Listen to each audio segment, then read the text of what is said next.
There is a nation at the northern edge of Britain, with its own flag, its own laws, and a history written in rebellion. Yet for more than 3 centuries, it has shared a kingdom with its most powerful neighbor.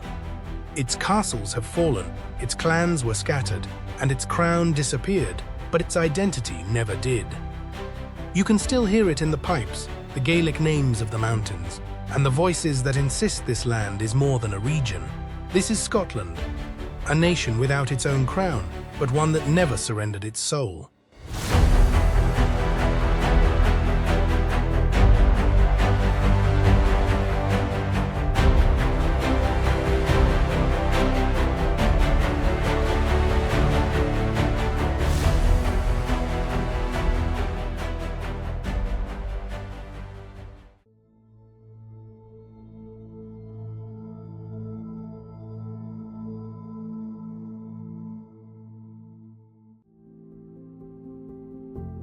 Scotland is not one landscape, but several worlds held together by stone, water, and weather. In the north, the Highlands rise into empty glens, dark lochs, and windswept moorlands where settlements remain small and widely scattered. Farther west, islands such as Skye and the Hebrides face the full force of the Atlantic, depending on ferries, fishing boats, and narrow roads that can be cut off by storms. In the lowlands, gentler terrain allowed farms, towns, and later great industrial cities to grow. Geography divided Scotland, but it also taught its people how to adapt. Harsh weather demanded preparation. Isolation made neighbors essential. The sea provided food and trade, yet could separate families for days. Here, nature teaches 2 lessons at once. Be strong enough to stand alone, but wise enough to know that survival is rarely possible without a community. The land created isolated communities with a fierce instinct for independence, but history would turn that instinct into something stronger. A national memory that conquest, union, and displacement could never completely erase.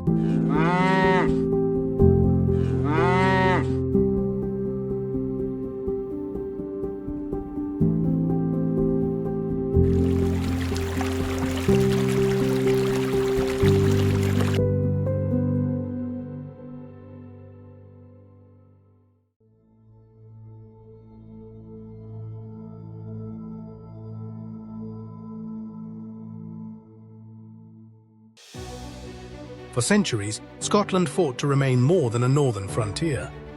Its kings, clans, and warriors defended a land that refused to disappear into larger kingdoms. Even after the Scottish and English crowns were united, Scotland kept something few expected to survive: its own laws, education, and national identity. Later, the Highland clearances forced thousands from their ancestral homes, scattering Scottish communities across the world. Yet, those who left carried more than memories. They carried songs, language, traditions, and the belief that Scotland was not only a place on a map, but a nation people belonged to. That is why, even today, Scotland's story is remembered not only in castles and monuments, but in the lives of ordinary people. If you believe a nation survives through its people, not just its borders, leave a 1 in the comments. But history alone cannot keep a nation alive. The real answer can only be found in the way Scots continue to live every single day.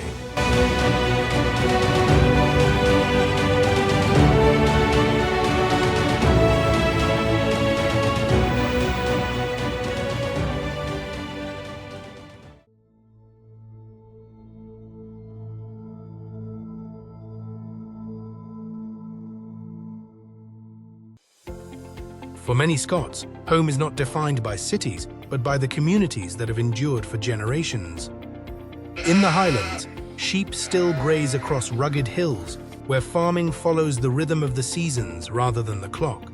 Along the western coast, fishing boats leave before sunrise, while ferries connect remote islands that depend on them for food, medicine, and everyday life. Even in modern Scotland, distance still shapes opportunity. Many young people leave rural villages to build careers elsewhere, yet countless families choose to stay. They remain not because life is easier, but because these landscapes hold generations of memories. Here, survival is measured by something deeper than income. It is measured by whether a community still knows its neighbors, its stories, and the land beneath its feet.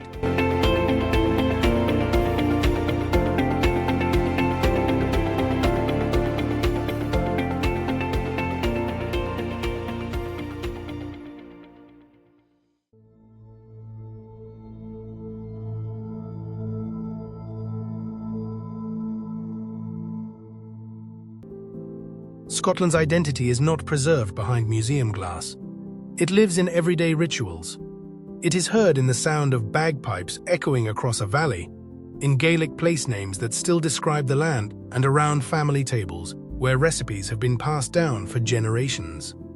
Even Scotland's most famous traditions, from tartan and kilts to Burns night celebrations, are more than cultural symbols. They are reminders that history is something people continue to live, not simply remember. Across villages and cities alike, music, storytelling, and community gatherings keep old connections alive. In a rapidly changing world, these traditions quietly answer the same question every generation must face.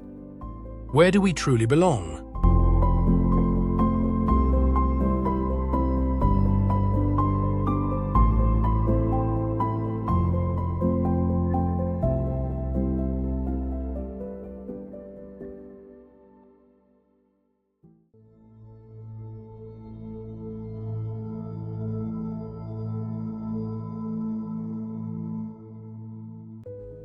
Scotland's greatest challenge today is not preserving its castles, but preserving the communities that give those castles meaning. Every year, millions of visitors come searching for untouched landscapes and timeless traditions. Tourism brings jobs and opportunity, yet it also raises housing costs, crowds fragile places, and changes the rhythm of small villages. At the same time, many young Scots leave remote communities for larger cities, making it harder for island schools, local businesses, and traditional ways of life to survive. Scotland is also leading the transition toward renewable energy, creating new opportunities while reshaping landscapes that have remained familiar for generations. The question is no longer whether Scotland will change. It certainly will. The real question is whether progress can move forward without leaving its people and identity behind. Perhaps Scotland's greatest strength has never been its castles or its mountains. It has always been the people who continue to call this land home. And that may be the answer we have been searching for all along.